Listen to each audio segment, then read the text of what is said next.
السلام علیکم ورحمت الله وبرکاته. هر چرته چې الله مخاد آباد او خوشاله لرا، الله مو د غمونو، تکلیفونو، پریشانو، مصیبتونو او آفتونو نه وساتلی کا، او الله مو د خپل ژوندۍ په هر لمحه کې خوشحالي او کامیابی نصیب کا. زه قاری کفایت امداد حاضر یم د یوې نوې ویډیو سره او د یوې نوې ډېرې مجربې او ازمایلې شوې وظیفې سره. دا وظیفه هم د هغه چا دپاره ده چې د چا اولاد نه کیږي، یا هغه څوک چې د هغې اولاد بار بار ضایع کیږي، یا هغه څوک چې هغه په جمع کولو یعنی کوروالي کولو باندې قادر نی او د هغه جسمانی کمزوري وي. دا وظیفه د هغې دپاره ده. وظیفه دا ده چې د چا اولاد نه کیږي، یا د چا اولاد بار بار ضایع کیږي، یا څوک جسمانی طور سره کمزوري او هغې مردانه کمزوري وي او هغې وي چې زمونږه اولاد هم الله رب العالمین راته نیک عمل او صالح اولاد راکړي، الله تعالی مو اولاد ضایع هم نه کړي.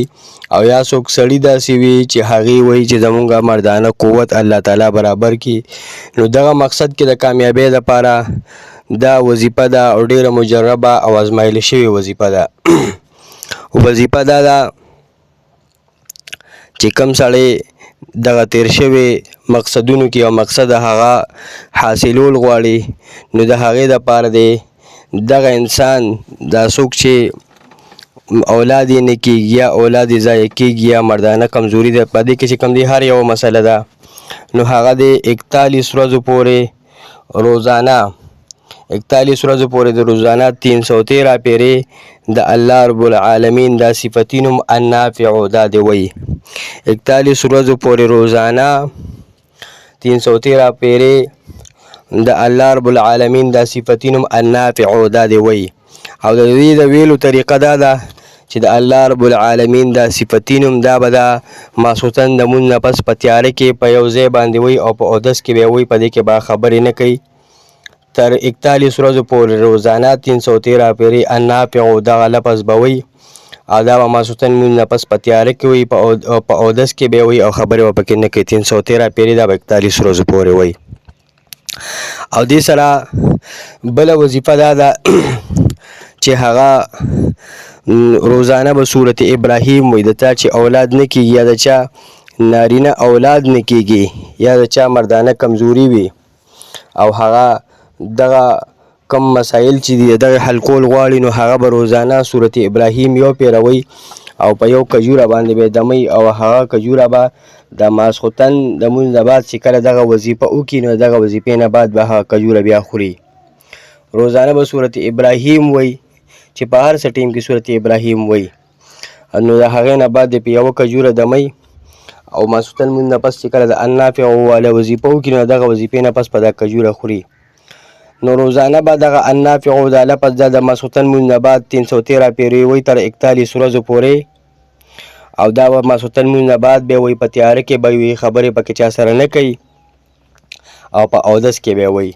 او دې سره سره روزانه به د الله جل شانه د کلام پاک دغه صورت ابراهیم دا به روزانه یو پیروي او په دغه باندې به یوه کجوره دمی او هغه به د ماسخوتن د مونځ نه بعد وی. نو انشاءالله د الله رب العالمین دا مې دا بالکل قوي امید دی او کلک امید دی چې تر د 41 ورځو پورې دغه وظیفه وکړي، نو الله جل شانه به ورته نیک عمله او صالح اولاد د هغې بندوبست وکړي، او د زنانه په خېټه باندې به الله تعالی نیک عمله او صالح اولاد دا ولګوي. یا که د کومې زنانه په خېټه باندې اولاد وي او هغه وي یا هغه سړی چې هغه مردانه کمزوري وي یا هغه